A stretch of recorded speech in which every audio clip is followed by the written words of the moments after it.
திருமாண்ட வேந்தனடி வெல்கென்று திருவருள் உணர்த்தவே திருவாசகத்தை மாணிக்க வாசகர் பாடுகிறார். திருவாத ஊரிலே பிறந்தவர். உண்மை. பாண்டிய நாட்டுக்கு பாண்டிய மன்னனுடைய படைக்கு குதிரை வாங்கத்தான் வந்தார். எங்க பகுதி என்ற திருப்பரந்துரை என்ற ஆவடையார் கோயிலை கட்டினார். எவ்வளவு மகத்துவம் வாய்ந்த கோயில். எல்லா சிவாலயங்களையும் சிவலிங்கம், ஆனா அங்க இருக்குமா? ஒண்ணுமே இல்ல.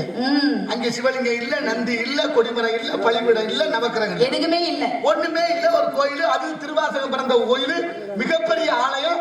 ஏன் ஒண்ணுமே இல்ல? ஒண்ணுமே இல்லாத ஒண்ணுக்குள்ள ஒண்ணு இருக்குன்னு ஒண்ணு இல்லாமல் மற்றொன்று உருவாகாது. இன்னைக்கு வீதியில நிக்கும் போதே சாமியை பார்க்கலாம். ஐயனுக்கு பேரு ஆத்மநாத சுவாமி, அம்பாளுக்கு பேரு யோகாம்பாள். எங்க ஊர்ல நிறைய பிள்ளைகளுக்கு ஆத்மநாதன் யோகாம்பாள்ங்கிற பேரு இன்னைக்கு சுவாமி பேரை வச்சா நல்லது அல்லவா? அது நல்லதுன்னு வச்சிருந்தாங்க. நாகரிகம் நம்ம தலையில ஏறி அதனால வேற மாதிரி ஆயிருச்சு. நாகரிக கோமாளி தான் சுத்துறோம். நாகரிகம் என்பது எதுல இருக்கிறது? பேர்கள்ல தான் அமைந்திருக்கிறதா? நம்ம நடத்தையில் இருக்கின்றது நாகரிகம் அப்படின்னு காட்ட வேண்டும் அல்லவா? பேரு மட்டும் வச்சுட்டா போதுமா? அதை வந்து செயலில் காட்ட வேண்டும். ஆமா, அதை சொல்லி கொடுத்த ஊரா அவங்க மாறல, ஆனா நம்மள மாத்திக்க. நீங்க பாருங்க, அந்த காலத்துல ஆதி காலத்துல மாமிசங்கள் ஆட்டுக்கறி இதெல்லாம் இருக்குல்ல, கோழிக்கறி எல்லாம் சுட்டு சுட்டு சாப்பிட்டாங்க. அந்த மாமிசத்தை நம்ம மூதாதையர் அந்த காலத்துல ஏன் சுட்டு சாப்பிட்டேன் தெரியல, சுட்டு சாப்பிட்டாங்க. வெள்ளைக்காரன் வந்து இப்படி எல்லாம் சுட்டு சாப்பிடக்கூடாது, நாகரிகம் இல்ல, சமைச்சு சாப்பிடங்களான்னு நாகரிகத்தை கற்றுக் கொடுத்ததா ஒரு பேச்சு இருக்கு. சுட்டு சாப்பிட்டத வேண்டான்னு சமைச்சு சாப்பிட சொன்னா திரும்ப எங்க வந்து நிக்கிறான், திரும்ப சுட்டு தின்னுட்டு இருக்கான். அப்ப அந்த அதுலதான் இருக்கு ருசி என்பது. சுட்டு அது வேற, இந்த சமைச்சு சாப்பிடுறதே அந்த அத சுட்டு தானே சாப்பிடுறான். உலக உருண்டைன்னு கலிலியோ கண்டுபிடிச்சாருன்னு படிச்சோம்.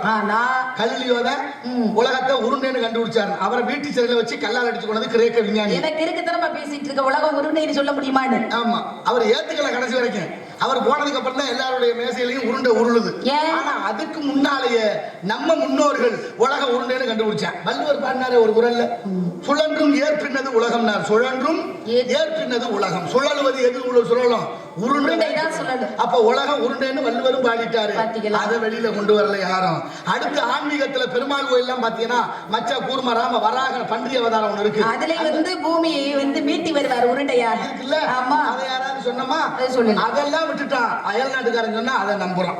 நம்ம ஆள் சொன்னா யாருமே நம்புறது இல்லைங்க. அதுதான் நமக்கு எப்பவுமே வந்து சொல்லுவாங்க, இயற்கையை மட்டும் வந்து அன்றைக்கு உள்ள மனிதர்கள் வணங்கினார்கள். அடிக்கின்ற காற்றை, பெய்கின்ற மழையை, ஒளியை கொடுக்கக்கூடிய கதிரவனை மட்டும்தான் வந்து வணங்கினாங்க. ஐம்பூதங்கள்லாம் எல்லாமே தெய்வமும் அடக்கமா இருக்கிறது.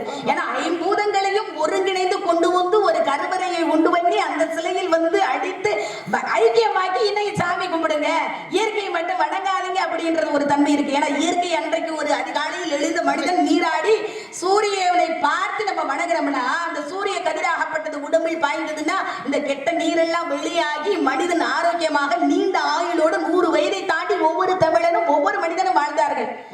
அப்படி இல்ல, பஞ்சபூதமும் இயக்கத்தினாலதான் மனித உடம்பு சாரமாக வந்தது. பஞ்சபூதம் பரிணமித்து வந்தது மனித உடம்பு, சாரமாக வந்தது தேவர்களோட உடம்பு.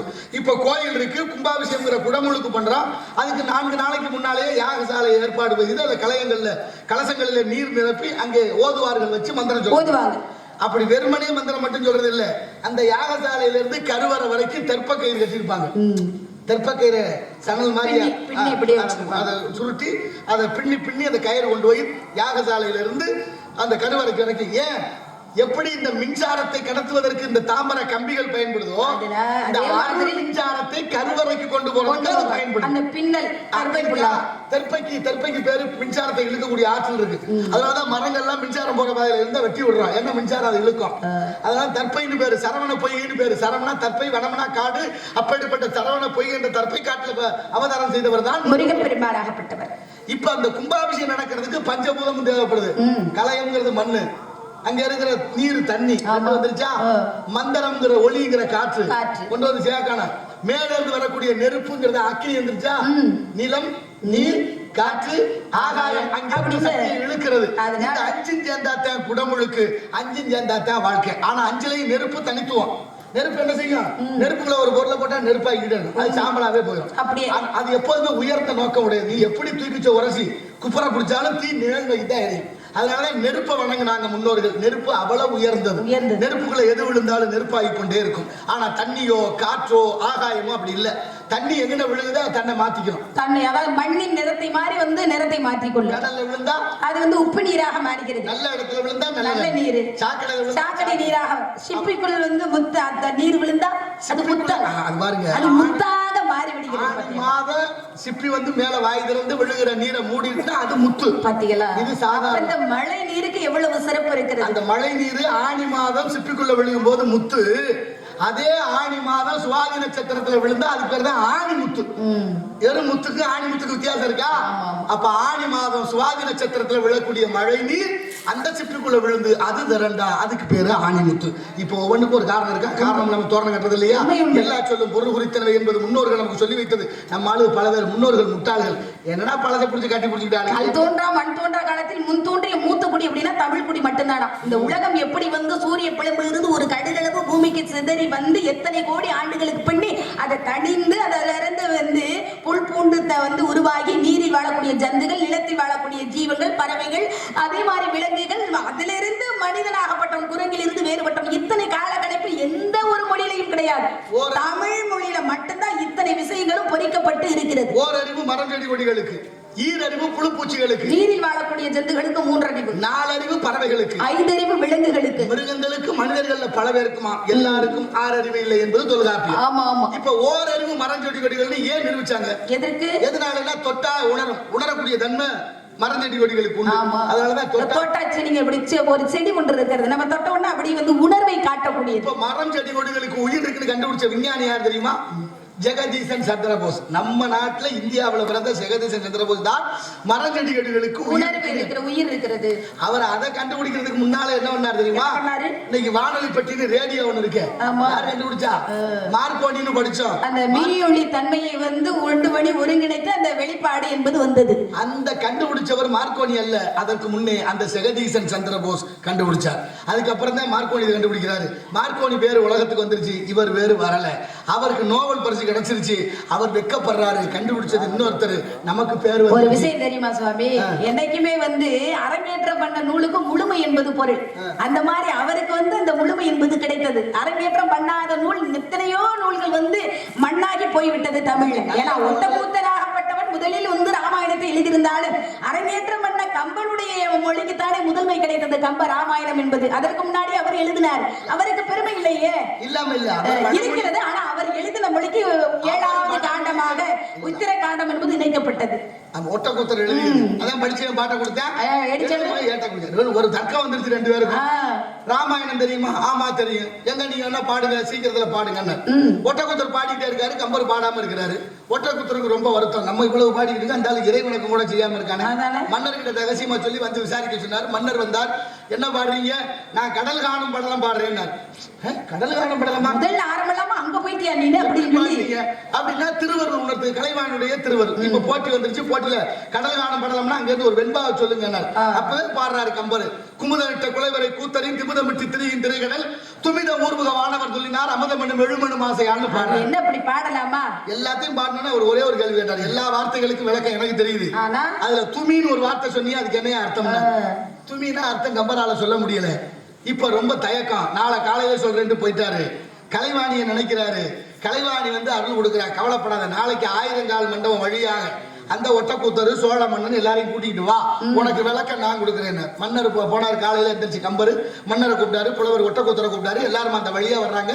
எந்தாய் கலைவாணி ஒரு இடையர் குல பெண்ணாக இருந்து மோர் கலக்கி கொண்டிருக்கிறார். மோர் மத்தோடு அங்க பாடல கலை கொண்டு பிள்ளைகளை 4 வேதங்களை பிள்ளைகளாக வச்சிருக்கிறார்.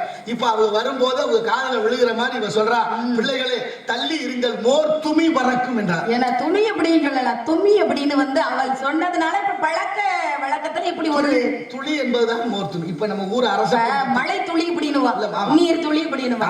துமிழ்ந்த விழுந்து எதையும் சொல்ல மாட்டான். துமி என்ற வார்த்தை தான் துளியாக மருவியது. நீ வர ஆட்டின்னு ஒரு வார்த்தை இருக்கு. ஆட்டி தான் இப்ப ஆட்சியா மருவியதான். பூட்டி பாட்டன் பாட்டி பூட்டி ரொம்ப வேண்டாம். இந்த ஊருக்கு பேரு அரசப்பன் பட்டி. நிறைய பேரு கேளுங்க அரசம்பட்டியும் பாரு. அரசம்பட்டி தான் சொல்றாங்க. மருவி போச்சா இல்லையா? இப்படி காலத்தால் சில விஷயங்கள் மறைந்து கொண்டே போறது. வரலாறுகளை நம்ம தெளிவா சொல்லி கொடுத்துக்கிட்டே இருக்க. நடைமுறை பேச்சு சுருக்கமா சொல்றது வேற என்ன? மதுரை பதிக்கு எத்தனை பேர் இருக்கு? கோயம்புத்தூர் முடிஞ்சா சொல்றதுல கோவையான்னு கேக்குறாங்க. திருச்சிராப்பள்ளி முடிஞ்சா சொல்றது திருச்சி. சுருக்கிக்கிட்டே இருக்கிறோமா, அதுதான் தப்பு. பழையன கழிதலும் புதியன புகுதலும் சில விஷயங்களை நாம் கடைபிடிக்க எல்லாமே சுருக்கி எப்படின்னா விவசாயத்தை குறுகி கொண்டு வந்துட்டாங்களே. 6 மாசம் கிட்ட நெல்மணிகளை பார்க்கலாம். இன்னைக்கு 2.5 மாசம் 2 மாசத்துல நெல்மணிகள் கிடைக்கிறது ஆபத்து. அதனாலதான் ஆயுள் என்பது குறைந்து விட்டது மனிதனுக்கு. அதான் பாட்டும் பரதமும் பண்புள்ள நாடகமும் நாட்டுக்கு நல்ல பயன் தரும் என்றார் முன்னோர்கள். அப்ப சுத்தானந்த பாரதியார் பாடியது போல இந்த நாடகத்தின் வாயிலாக நல்ல விஷயங்களை நாளைய தலைமுறைக்கு. ஏன்னா மனிதனுடைய உடம்புக்கு அன்றைக்கு வேலை இருந்தது. அந்த நெத்தி வேர்வை நிலத்தில் விழுகிற மாதிரி உழைத்தார்கள். இன்னைக்கு மனிதனுடைய மூளைக்கு மட்டும் வேலை என்பது இருந்தது. ஆனாலும் அதுக்கு என்ன செய்யணுங்கிறத இப்ப ஓரறிவுக்கு செடிக்கு சொன்னா மரம் செடி கொடிகள் அதுக்கு உடம்பு இருக்கு, தொட்டா உணர்வு, அதனால அதுக்கு ஓரறிவு.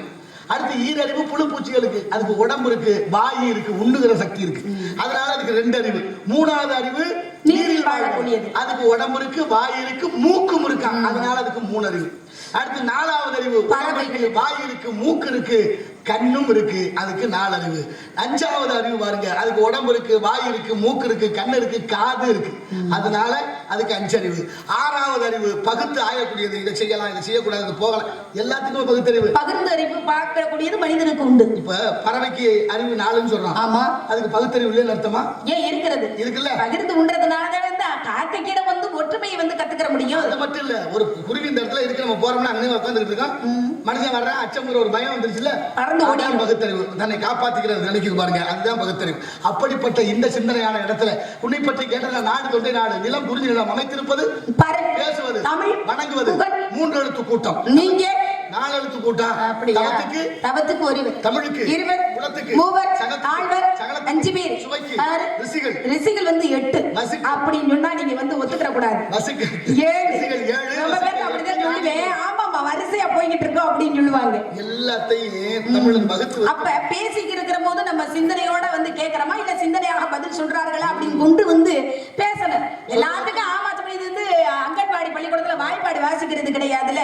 எண்ணிலையும் தன்னிலை மாறாத பெண்ணிலையாக இந்த இடத்துல இருந்தா தான் நான் காவலை சிறப்பாக கொண்டு போக முடியும். அங்க இருந்து ஆரம்பிக்குது கல்வியே. அப்ப அங்க இருந்து ஆரம்பிச்சுட்டா பிரச்சனை இல்லப்பா. அங்க இருந்து ஆரம்பிக்காம வேற இடத்துல போயில கட்டாய கல்வியா திணித்து கொண்டு இருக்கிறார்கள். தொட்டில் பழக்கம் சுடுகாடு மட்டும். எழுத்து எப்படி உருவாகுதுன்னா 4 வடிவம்.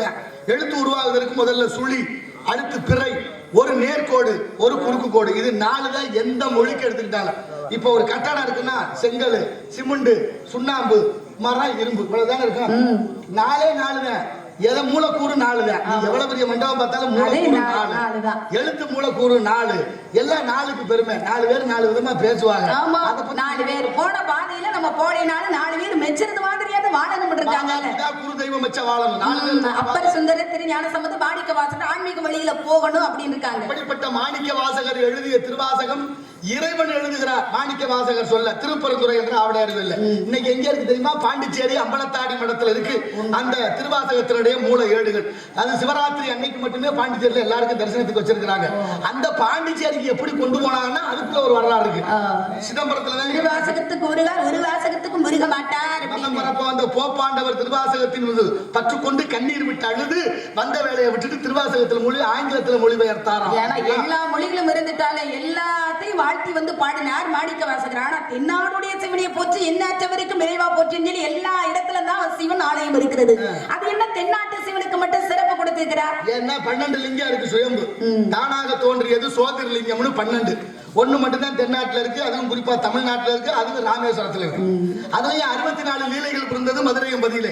சிவபெருமான் நடனமாடிய இடம், நடமாடிய இடம், விறகு வித்த இடம், வளையல் வித்த இடம், வீட்டுக்கு மண் சுமந்த இடம், அத்தனை பெருமைக்குரிய இடம் இந்த மதுரை மண், இந்த பாண்டிய நாடு. இந்த மதுரை மதியில இருந்து போனதுனாலதான் திருப்பரந்துறையில பெருமையா ஒரு ஆலயம் கட்டினார். ஆமா, அது குதிரை வாங்க நதியை பரியாக்கிய கதையெல்லாம் அதுல வருது. அப்படிப்பட்ட மகத்துவம் வாய்ந்த மதுரை எம்பதியில 64 லீலைகள் 12 லிங்கங்களிலே 1. அதனாலதான் தென்னாடுடைய சிவனை போற்றி. தென்னாட்டுல சிவன் பேரு, மத்த நாடு பூரா இறைவன் பேரு, எல்லாம் ஒண்ணுதான், ஏக இறைவன். இறைவா அப்படின்னு பாடுறார். அப்படிப்பட்ட மகத்துவம் வாய்ந்த இந்த நாட்டுல இந்த இடத்துல நீ என்ன செய்து கொண்டிருக்காய்? காவல் வேலை பாத்துட்டு இருக்கேன். காக்க முடியுமா? காக்க முடியாதா? யாரு காத்தது? முடியும் என்பது மூலதனம், முடியாது என்பது முட்டாள்தனமா இருக்கக்கூடாது. அவ நம்பிக்கை என்பது தேவையில்லை, தன்னம்பிக்கையோட காவல் காக்க முடியும் அப்படின்னு காவல் காத்துக்கிட்டு இருக்கு. யாருக்கு நம்பிக்கை இருக்கு? நம்பிக்கையில சுத்திக்கிட்டே இருக்கு. நம்ம கொடுக்கிற இடர்பாடு நாடுகள்ல பூமி கொஞ்சம் அப்படி ஆட்டம் காணுது. இந்த பூமி, சூரியன், சந்திரன், சுக்கிரன், வியாழன், புதன், செவ்வாய் என்ற கோள்கள் இருக்கு. அப்படின்னா இந்த உலகத்துக்கு பேரு சூரிய குடும்பம்னு பேரு. சூரியனை சுத்தி தான் மற்ற கோள்கள் எல்லாம் இயங்குது. இதுக்கு பேரு பால் வீதின்னு பேரு. அதுக்கு ஆங்கிலத்துல கேலக்சி. அப்பேற்பட்ட பால் வீதி எத்தனை இருக்கா தெரியுமா அந்த அண்டத்துல? 10,000க்கு மேல இருக்கா விஞ்ஞானிகள் சொல்றாங்க. 10,000க்கு மேல இருக்கிற இந்த பால் வீதி எந்த நேரத்துல உருவாயிருக்கா? திக்தியரின்னு பேர் இருக்கு. பெரு வெடிப்புன்னு பேரு. வெடித்து சிதறியது. அப்படி அண்ட வெளியில் உண்டை பெருக்கம் பெரு வெடிப்புனாலே இந்த உலகம் உண்டானது. எவ்வளவு நேரத்துல? 3 நிமிடத்துல அத்தனை வந்துச்சான். முடியுமா நம்மளால? நினைச்சு பாருங்க. ஒரு ஓட்டை உள்ள பானையிலேயே ஒட்டி ஒட்டி வச்சாலும் ஒரு நாள் இல்ல ஒரு நாள் ஒழுகுது. ஒரு ஓட்டை உள்ள பானையிலே தண்ணியை நிறுத்த முடியல. இந்த உடம்புல எண்ணற்ற ஓட்டையை வச்சு இதுக்குள்ள மூச்சை வச்சு நம்மள நடமாட விட்டானே, அதை யாரும் நம்ம யோசிக்க வேண்டாம். கொஞ்ச நாளைக்கு சிந்திச்சு பார்க்கணும். எது அதிசயம் என்றால் உடம்பே அதிசயமாகத்தான் வந்து சொல்லு கொண்டு இருக்கிறது. வெறும் காற்றடைத்த பயிரா மாயனார் தேவன் செய்த மண்பாண்டு வெறும் ஓடடா அப்படின்னு கருவில் வந்து உருவாகி ஒரு சிசுவாகப்பட்டது. கண்ணு, காது, மூக்கு அப்படின்னு சொல்லி உருவாகி வெளி உலகத்துக்கு வருகிறது. அப்படின்னா இதுவே வந்து பெரிய அதிசயம் தான். அதிசயம் எதை தேடி போறோம்? மனித உடம்பே அதிசயம் தானே. நல்ல விஷயம். இதெல்லாம் வந்து பாருங்களேன், இறைவனுடைய படைப்பு. இதுவே அதிசயமாக அப்படி இதெல்லாம் வந்து அதிசயமாக வந்து காண வேண்டும். எல்லாம் அதிசயம் தேடி. கண்ணு இப்படிதான் இருக்குன்னு, அமைப்பு இப்படித்தான் இருக்கு. ஆனா எத்தனையோ மனிதர்கள் இருந்துட்டாலும் ஒருவருக்கு மாதிரி ஒருவருக்கு இருக்க கூடாதுன்னு சொல்லி இறைவன் வந்து படைத்து வச்சிருக்காங்க. கையெழுத்து இன்னொருத்தர் போடலாம், உங்க கையெழுத்து இன்னொருத்தர். ஆனா உங்க கைரேகை மாதிரி அடுத்தவருக்கு இந்த உலகத்துல யாருக்காவது இருக்குமா? 800 கோடி மக்கள் தொகைக்கு எல்லாருக்கும் கைரேகை மாத்தி வைத்தாங்க. இப்படி எல்லாம் இருக்கிறது. கணக்குகள் வந்து வேற மாதிரி இருக்கிறது. காக்க முடியாதவர்கள் எத்தனை பேர் கதைகள் இருக்கு.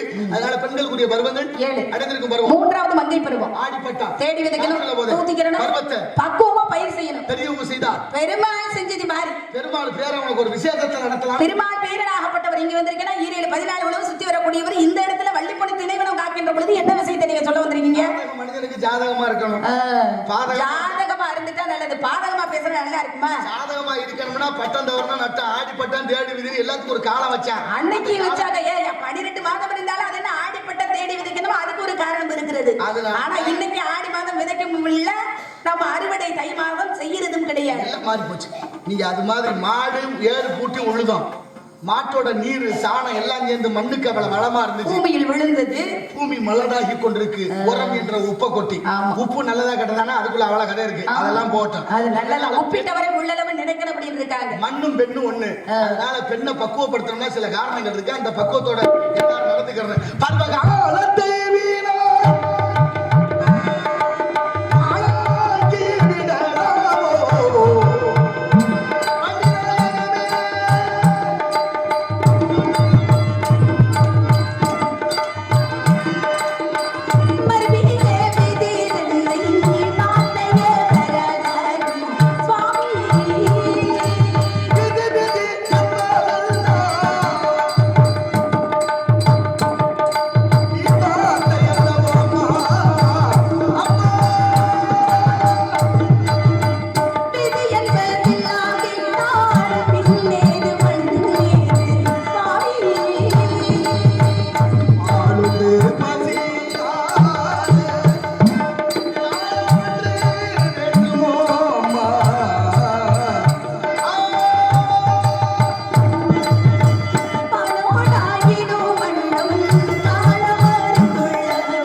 கிழக்கு உத்தமம், ஓங்குயிர் தெற்கு, மத்தியம மேற்கு, மரண வடக்கா. பூமத்திய ரேகைக்கு இந்த பக்கமா இருக்கிற தலையை வடக்க வைக்க கூடாது அப்பவே சொல்லியிருக்காங்க. அது போல காத்துக்கு ஒரு பேர் இருக்கு. தெற்கே வந்தா கொன்றல், வடக்கே இருந்து வந்தா வாடை, கிழக்கே இருந்து வந்தா கொண்டல், மேற்கே இருந்து வந்தா கோடை. சாப்பிடுற சாப்பாட்டுல இருந்து உண்ணுகிற உணவு, உடுத்துகிற உடையும், சுவாசிக்கிற காத்து அத்தனைக்கும் தமிழர்கள் பரிச்சயம் பண்ணி வைத்திருக்கிறார்கள், பகிமாறம் இருக்க. ஆனா அதை உணரவோ படிக்கவோ தேடவோ ஆளும் இல்லை, சொல்லிக் கொடுக்க வழி இல்லை. ஆனா அதனால எல்லாரும் எல்லா விதமா நம்மளை பார்த்தா என்ன சொல்றாங்க? ஆட்டு மந்த கூட்டம். அது எப்படி சாஞ்சா செம்பரி ஆட்டு கூட்டமா? சாஞ்சா சாயிர பக்கமே சாயிர செம்பரி ஆடு. முதல்ல போற ஆட்டுக்குட்டிக்கு தெரியுதா வழி? கடைசியில போற ஆட்டுக்குட்டிக்கு, நடுவால போற ஆட்டுக்குட்டிக்கு வழி எதுன்னு தெரியுமா? ஒரு நாளும் தெரியாது. எவ்வளவு விஷயங்கள் நமக்கு நிமிர்ந்து பார்க்கணும். எது வந்து பாதையா இல்ல திசை மாறி போறோமா, இது நல்லதா கெட்டதா அப்படின்னு சொல்லி எதிர்த்து பார்த்தால் தான் நம்மளுக்கு தெரியும். எதுக்குமே தெரியாம சாஞ்சா அப்படியே ஒரே நிலையில போக கூடாதுல. அதனால குதிரைக்கு தான் கடிவாளம்னு ஒண்ணு இருக்கு. அதே வந்து மற்ற திசைகள் பார்க்காம அப்படியே ஒரே நிலையில் போகணும். அப்படி கடிவாளம் என்பது வாய்ப்புள்ள இருப்பது. கண்ணை மறைச்சு வைக்கிறதுக்கு பேரு சேனங்க. அந்த கடிவாளம் என்பது எதற்காக? அதை வந்து அடக்குவதற்காக, மீறக்கூடாது என்பதற்காக. கண்ணை மறைச்சு வைக்கிறதுக்குன்னா அது ரெண்டு பக்கம் பார்க்குமா. அப்போ பார்வை என்பது வெவ்வேறு விதமாக. நம்மளுக்கு வந்து பார்வை வந்து ரெண்டு கண்ணா இருந்தாலும் ஒரே பார்வை தான். அது ரெண்டு கண்ணு ரெண்டு பக்கம் அப்படி இருக்கு குதிரைக்கு அந்த சக்தி உண்டு. அதனால எல்லாம் நின்று கொண்டே தூங்கக்கூடிய சிறப்பு அதுகிட்ட தான். நின்று கொண்டே தூங்கும். அப்படிப்பட்ட குதிரை சக்திக்கு நிறைய விஷயங்கள் இருக்கு. கொள்ளு இளைச்சவனுக்கு எள்ளுன்னு ஒரு பழம். ஆமா ஆமா, வழுத்தவன் வாழப்படாது, இளைச்சவன் எள்ள போடணும் இருக்காங்கல்ல. அதனால விதி வெல்ல வேண்டும், அதுக்கு மதி என்ற அறிவு வேண்டும். உனக்கு ஒரு பருவம் பெண்ணோட வாழ்க்கை. என்னைக்குமே விதி நின்றது பிடர் நின்றது. விதியை வெல்லக்கூடிய தன்மை மதிக்கு ஒன்று இருந்தாலும் என்னைக்குமே வெல்லக்கூடிய தன்மை விதிக்கு மட்டும்தான் அப்படி நான் சொல்லுவேன். உடம்புங்கிற விதிக்கு மதிங்கிற மூச்சு இல்லைன்னா அதுக்கு பேரு சவம். ஆக சவமாய். ஆனா சவம் என்பதே இல்ல. அது உடம்பு இருந்தாத்தானே வந்து மூச்சுக்கு பெருமை. இப்ப உடம்பு வந்து தனித்தனியா உயிரை பிரிக்க முடியுமா? உயிர் என்பது வந்து தனித்து இயங்கும், உடம்பு என்பது தனித்து இயங்காது. அதுதான் உயிர்மெய் என்பது அப்படின்னு ஒரு எழுத்துக்கே சொல்லி வச்சிருக்காங்க. உடம்பு மெய்யெழுத்து தனியா இறங்காது, ஒரு வாசகத்தை எழுத முடியாது. ஆனா உயிர் எழுத்தை கொண்டு ஒரு வாசகத்தை அமைக்கணும். உயிர் எழுத்து இல்லாமல் எந்த ஒரு வார்த்தையும் அமையாது. உயிர் இல்லாம மெய் இல்ல, மெய் இல்லாம மெய்ங்கிறது இந்த உடம்பு, உயிர்ங்கிறது ஆத்மா. ஆத்மாங்கிற உயிர் இல்லைன்னா இந்த உடம்புக்கு பெருமை இல்ல. சரி, ஆனா ஆத்மா என்பது பிரிந்து போனால் வேறு ஒரு உடம்பில் வந்து ஐக்கியமாக ஒரு ஜீவனாக உருவாகக்கூடிய தன்மை ஆத்மாவுக்கு உண்டு. விதிக்கு பெருமை இல்ல, மதிக்கு பெருமை இருக்கு. காத்து இல்லைன்னா பேச்சு இல்ல, மூச்சு இல்ல. அப்படி நீங்க பெருமை இல்லைன்னு சொல்லக்கூடாது. என்றைக்குமே வந்து விதிக்குத்தான் பெருமை இருக்கிறது. எப்படி நீங்க மதியை கொண்டு செயல்படுத்தலாம். வெல்லக்கூடிய தன்மை விதிக்குத்தானே உண்டு. இல்லம்மா, விதி வரும்போது மதி இழக்கும். சரி, ஆனா மதி இழக்காம இருந்தவங்க இந்த நாட்டுல பேரும் புகழும் பெற்றிருக்கிறாங்க. மதி எவ்வளவுதான் பேரும் புகழும் பெற்று விட்டாலும் வந்து கடைசியில நிலையை வந்து விதி பிரகாரம் தானே அமைப்பு என்பது அமைகின்றது. எல்லாம் தலையெழுத்து அப்படின்னு சொல்லி இருக்கிறாங்க. தலையெழுத்து மாத்திர சக்தி. பிறவி பெருகள் நீந்துவார் நீந்தர் இறைவனடி செய்தார்கள். ஒவ்வொரு மனிதனும் பிறவியோட பயன் வந்து இவள வந்து ஒரு 9 வந்து பிறவி பெருங்கடல் நீந்துவதற்கு தான் இறைவனை வழிபாடு. ஒரு மனிதனாக வந்து பிறந்து விட்டான் என்ற பூமியில் வந்து 12 ராசிகள் ஒரு ராசி இருக்கிறது. 9 கிரகங்களில் ஒரு கிரகம் இயங்கி கொண்டே இருக்கிறது. 27 நட்சத்திரத்துல ஒரு நட்சத்திரம் 60 வருடத்தில் ஒரு வருடத்தில் பிறந்திருக்க வேண்டும். அது பிரகாரம் தான் மனிதனுடைய வாழ்க்கை வந்து அமைந்து கொண்டு இருக்கிறது. அதுக்கு அமைக்கிறதுக்கு ஒரு மூலம் மதிதானே. எல்லா நேரமும் நல்லாதான் கல்வி சிறந்து படிச்சு விளங்குவாங்க. கிழவி சொன்னா என்ன சொன்னாங்க? புசினா பசிக்கு உணவு, பசித்து புசி. ஆனா பசிச்சாத்தான் சாப்பிடணும். ஆனா இன்னைக்கு ருசிக்கு உணவு சாப்பிட்டு இருக்கு. ருசிக்கு மட்டும் இல்ல, நேரத்துக்கு சாப்பிடணும் கொண்டு வந்து நேரத்துக்கு நம்ம மாத்திரை சாப்பிடுறது மாதிரி. புரியுதா? அப்ப இதுல இருந்து என்ன தெரியுது? மதிங்கிற அறிவுக்கு மேலோக்கி இருந்தது, இன்னைக்கு அறிவு குறைஞ்சு வச்சு விதிங்கிறது வேலை செய்யுது. ஆனாலும் மதிதான் முக்கியம். காத்து இல்லைன்னா உடம்புக்கு பெருமை இல்ல. நாட்டுல காத்து இல்லைன்னா வாழ முடியாது. காத்து இல்லைன்னா எடுத்து விசிறியா இருந்தாலும் விசிற இல்ல மின் விசிறிய போ. ஆமா ஆமா, காற்றே இல்லைன்னா ஒரு அறைக்குள்ள அடைச்சு வச்சு காத்து இல்லாதவங்க நம்ம உயிர் வாழ முடியுமா? காத்து பாரு எதமா வந்தா நல்லா இருக்கும் உடம்புக்கு. அதே கொஞ்சம் வேகமா வந்தா வலிக்கும். அது சூறாவளி புயல்.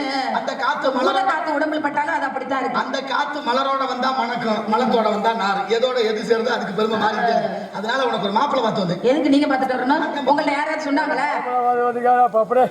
யாராவது சொன்னாங்களா? ஆமா, எங்க அப்பா அம்மா யாராவது சொன்னாங்களா? எங்க அண்ணன் மாதிரி சொன்னாங்களா? நாட்டு மக்கள் தான் சொன்னாங்களா?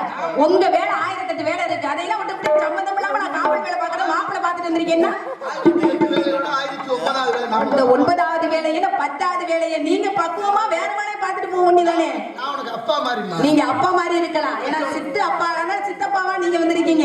ஆனா பெற்றாத்தான் பிள்ளையாண்டே பேர் வடிச்சு வளர்த்த நம்பி தலைவன் இருக்கின்ற பொழுது உங்களுக்கு எதுக்கு நான் அக்கறைன்னு கேட்கிறேன். நீங்க அப்படி சொல்லக்கூடாது. எங்க அப்பா வந்து நீங்க வந்து சரி சொல்லலாமா? நீங்களே தந்தை சொல்லி கேட்காம தெரியுறீங்க. நான் தகப்பனுடைய சொல்லை கேட்டு இந்த இடத்துல காவலுக்கு வந்திருக்கேன். அப்ப எங்க அப்பாவுடைய சொல்ல நீங்க வந்து சரியில்லைன்னு சொல்லக்கூடாதுல்ல. ஒரு மறைமுகம் இருக்கு. எங்க அப்பாவோ உங்க குடும்ப வழக்கமோ நாள் பார்த்து நட்சத்திரம் வழக்கம் பார்த்து நீங்க தான் மதியை கொண்டு செயல்படுத்த நீங்களே சொல்லி மதிப்பாக வேற மாதிரி இருந்துட்டு போறா. நான் சொல்றத கேளு. என்ன? நீ உங்க அப்பா சொன்னபடி காவலுக்கு வந்ததெல்லாம் தெரியுதா? சரி, காவலுக்கு மட்டும் வரல. அப்புறம் இன்னொரு விஷயம் இருக்கு. என்ற காந்தரம் புரிவது உங்க வழக்கம். அதுக்காக இலைமறைவு காய்மறைவு எல்லாம் தெரிஞ்சு நேரங்கள் பேசிட்டு இருக்கீங்க. ஆமா ஆமா, சொன்னிய ஜாதகம் மேஜர் ரிஷபம் மிதுனம் கடகம் சிம்மம் தண்ணி துலா விருச்சிகம் தனுசு மகரம் கும்பம் மீனம் 12 ராசி இருக்கணும்ல. ஆமா, ராசியா இருந்தா தான் போதும். இல்லைன்னா குரு பார்த்தால் கோடி நன்மை. குருகுருனே பார்த்தா குருன்னு பார்த்தா நல்லது. குருன்னு பார்த்தா நல்லா இருக்குமா? ரொம்ப பேர் பார்த்துட்டு தெரிஞ்சா என்ன பண்றது? சில பேர் விஞ்ஞான ஜாதகம் கலியுகத்தின் தன்மையப்பா அது அப்படித்தான். கலியுகம் என்பாலே இப்படித்தான் இருக்கணும் அப்படின்ற கணக்கு இருக்கிறது. இந்த ஜாதகத்தை நம்ப மாட்டாங்க, ஆனா நம்புறதுக்கான ஒரு கதை இருக்கு. நம்ம நாட்டுல 6ஆம் நூற்றாண்டுல பாஸ்கராச்சாரியார்னு ஒரு விஞ்ஞானி இருந்தார். அவருக்கு ஒரு பொம்பளை பிள்ளை இருந்தா லீலாவதி. அவ கல்யாணம் நடந்த விதத்தை நம்ம சொன்னோம்னா அப்ப தெரியும். சரி இருக்கட்டும். சரி மாப்பிள்ளை பார்த்து வந்திருக்கேன். சொல்லுங்க, பிடிச்சிருந்தா சம்மதம், இல்லைன்னா மறுப்பு. ரெண்டு சொல்லுங்க. மடிவேலன் குடி கொண்டு வாழ்கின்ற ஊர் மலம்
அந்த கந்தசாமி தான் உனக்கு மணவாளன். சம்மதமா? எனக்கு பிடிக்கல. 2ஆம் தரமா போக முடியாது. எவ்வளவு பெருமையா நான் வளர்ந்து வந்து நிக்கிறேன். 2ஆம் தரமா கட்டி கொடுத்தா நல்லா இருக்கா? ஊர் உலகமெல்லாம் என்னை பார்த்து ஏசாதான். பெருமை என்று எதற்கு இருக்கிறது தெரியுமா? தரத்திலும் தாரத்திலும் முதலாவதா போனா பெருமை இருக்கிறது. சொல்லுது மனசு சொல்ல கடலாலும் கண்டவர்கள் உண்டு. கண்ணியுடைய மனதாளத்தை கடைத்திட்டு சொல்லுவது யாருமே கிடையாது. பச்சை பசுப்பு அச்சிலாம தேர் என்றுதான் தன்னுடைய கணவனுடைய உயிரை காப்பாத்துறதுக்காக. அப்ப அங்கே காப்பாத்துறதுக்காக கணவனா இருந்ததுனால காப்பாத்துறேன். நான் ஒருத்தரையும் அப்படி நினைக்கவே இல்லையே. அப்படி நீங்க சொல்லக்கூடாது. என்னத்துக்கு நான் அப்படி நினைச்சிட்டு உங்கள்கிட்ட போய் வந்து வேணாம்னு சொல்ல போறேன். உனக்கு திருமணம் ஆகவில்லை, அவருக்கு திருமணம் ஆயிருக்கு. ஆனா உனக்கு திருமணம் ஆகாததுனாலதான் அவரை நீ திருமணம் பண்ண. சத்து சித்து ஆனந்தன், சத்து வள்ளி சித்து ஆனந்தன், சித்து தெய்வ யானை. அது போல இந்த இடத்துல முருகப்பெருமான ஆனந்தன் 3 சேர்ந்தா சச்சித் ஆனந்தன். ரொம்ப ஆனந்தத்தோட நாங்க இருந்துட்டாலும் முடிவுல செஞ்சு வச்ச இருங்க சுவாமி. முடிவர்கள் செஞ்சு வச்சதெல்லாம் போய் வந்து என்னைக்காவது சந்தோஷமா ஆழ்ந்திருக்கிறாங்களா? அல்லல் பட்டு கஷ்டப்பட்டு வேதனைப்பட்டு துன்பப்பட்டு இப்படி எல்லாம் வாழ்ற பிரச்சனையும் நிறைய இருக்கு. நீங்க பாத்துட்டு வந்து அப்படிதான் இருக்க போது. எனக்கு வந்து பாப்பா நீ கல்யாணம் பண்ண மாட்டேன். முடியாது. சத்தியமா மாட்டேன். முடியாது. முடியாது சுவாமி. உறுதியாக பொய் சொல்றேன். நான் எப்படி பொய் சொல்லுவேன்? போதனை கிடைக்காது. என் தலைமையில என்னை போய் நீங்க பொய் சொல்லி சொல்லலாமா சுவாமி? என் தலைமையில தான் திருமணம் நடக்கும். அப்படியா? மாற்றம் இல்லை. பாப்பா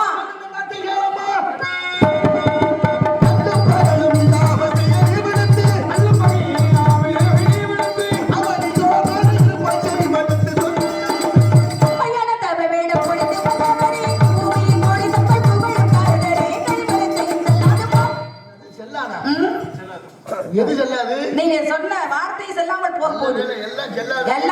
நீங்க எதை செல்லாதுன்னு நினைச்சிட்டு இருக்கீங்க?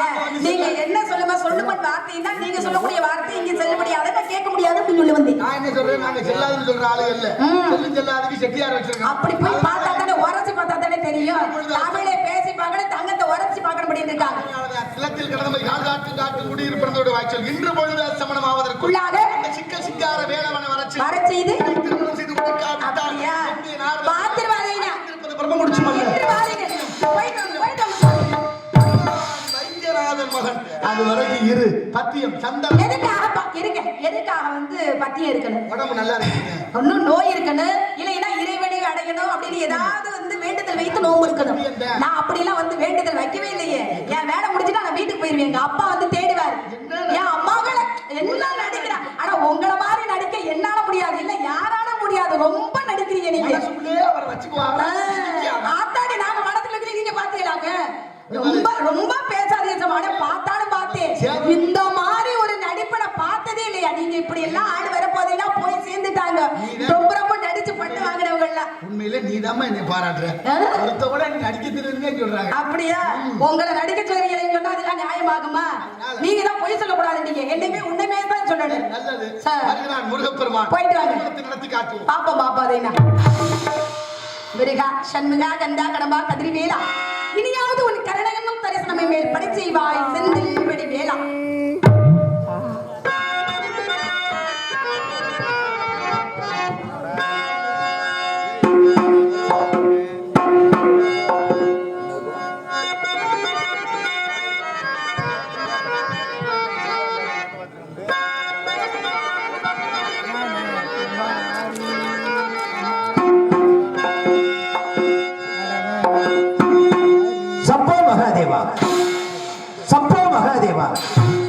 சம்போ மகாதேவா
காத்தல் அழித்தல் என்று சொல்லக்கூடிய முத்தொழிலுக்கு மூலகாரமாக விளங்கக்கூடியவன் என்னுடைய தந்தை சிவபெருமான். அவரிடத்திலே சிங்கமுகன், தாரகன், சூரபதமன் சொல்லக்கூடிய அசுரர்கள் சாகா வரம் வேண்டி பெற்று 1008 ஆண்டுகளையும் 108 யுகங்களாக ஆட்சி புரிந்தவர்களுடைய வேளையிலே அவர்களது கொடுமை தாங்க முடியாமல் தேவர்களும் முனிவர்களும் என் தந்தை சிவனிடம் வந்து வருகிற அதனால் அவர் கோபம் கொண்டு நெற்றிக்கண்ணை திறக்க அதிலிருந்து 6 தீப்பறிகள் பறக்க 6 தீப்பறிகளும் சரவணப்பைகளை வந்து விழுந்து 6 தாமரைகளில் யாம் குழந்தைகளாக உதயமானோம். கார்த்திகை பெண்கள் அறுவால் வளர்க்கப்பெற்று அன்னை உமாதேவியால் ஒன்றாக அணைக்கப்பெற்று சூராதி சூரனை வென்று தென்பல் முடித்து தெய்வயானை பரிசாக பெற்று என் தனிகாசனத்தில் அமர்ந்திருக்கின்றோம். எங்கிருந்தோ வரும் நாத கீத ஓசை கேட்கும் பொழுது இசை மேதை நாரத மகரிஷி வருவதாக தெரிகிறது. வரட்டும், அப்பெரியார் வருவதற்காக இச்சின்னஞ்சிறியவன் வழி மீது விழி வைத்து காத்துக் கொண்டிருக்கிறேன்.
மணிவான வணக்கம். என்று வாழ்க வாழ்க வாழ்க.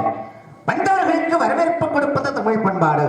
இருந்தாலும் தாங்கள் பெரியவன், முதலில் இச்சின்னஞ்சிறியவனை வாழ்த்திருள வேண்டும்.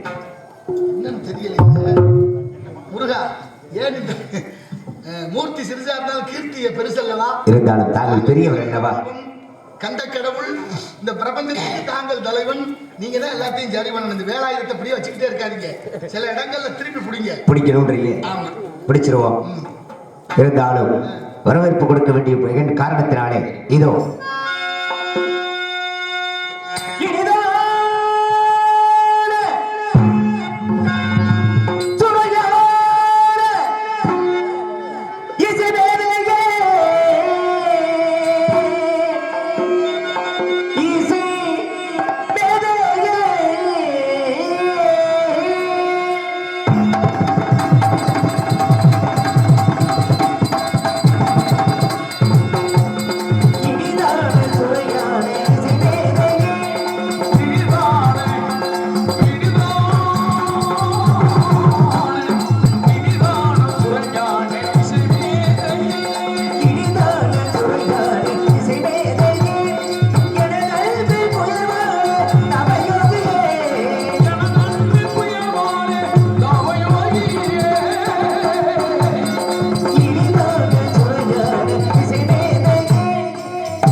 நீங்கள் எங்கெங்கு சென்றீர்கள், என்னவெல்லாம் கண்டீர்கள், இச்சிறியவனை காண வரும் நோக்கத்தில் இதேனும் விஷயங்கள் இருந்தால் எடுத்து எம்மங்கள் பார்க்கலாம்.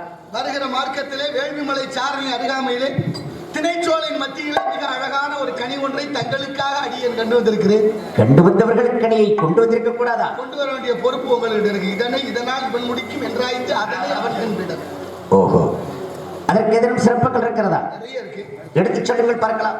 மோகன வாசிங்க.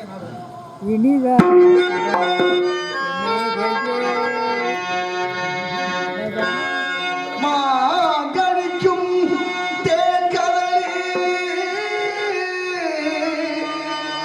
மாங்கனிக்கும் தேன்கதலி, மாங்கனிக்கும் தேன்கதலி, மங்கனிக்கும் மேனிக்கும், மங்கனிக்கும் மேனிக்கும், முருகா முருகா முருகா,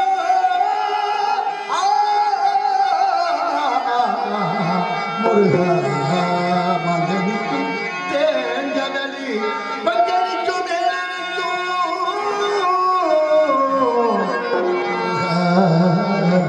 முருகா.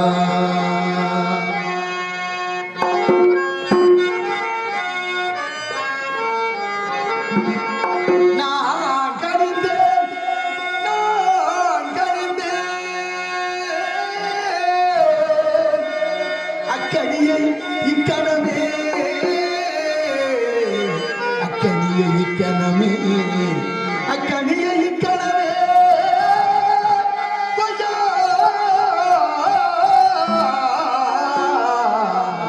கொய்யாமல் கொய்தனைத்துக் கொள்வீர், கொய்யாமல் கொய்தனைத்துக் கொள்வீர்,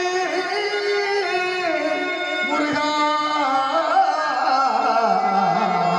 மோகனம் மோகனம், அழகெல்லாம் ஓரொருவாய் அமைந்தவனே, ஆனை முகனில் இளைய ஆறுமுகனே குகனே, அழகெல்லாம் ஓரொருவாய் அமைந்தவனே, மாணிக்கவினையேந்தும் மாதேவி கலைவாணி, தென்தமிழ் சொல்லெடுத்து ஆட வந்தோம் அம்மா, பாட வந்தோம் அம்மா, பாட வந்தோம்.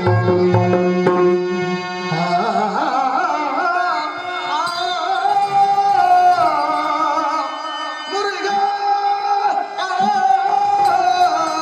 முருகா முருகா. மங்கனிக்கும் தென்கதலி, மங்கனிக்கு மேலே. கனி எப்படி இருக்கிறதோ இல்லையோ அதை பற்றி கவலை இல்லை. ஆனால் உங்கள் தோழி மூலமாக பாட்டுக்கு நாரதர் அப்படிங்கிற ஒரு பெருமை இழக்கி விட்டீர்கள். இருந்தாலும் அக்கனியை பற்றி இன்னும் சில விஷயங்கள் தெரிந்து கொள்ளலாம் அப்படிங்கிற காரணத்துக்காக சக்கியமெல்ல மோடியே, சக்கியமெல்ல மோடியே, சக்கியமெல்ல மோடியே, பாடுதல்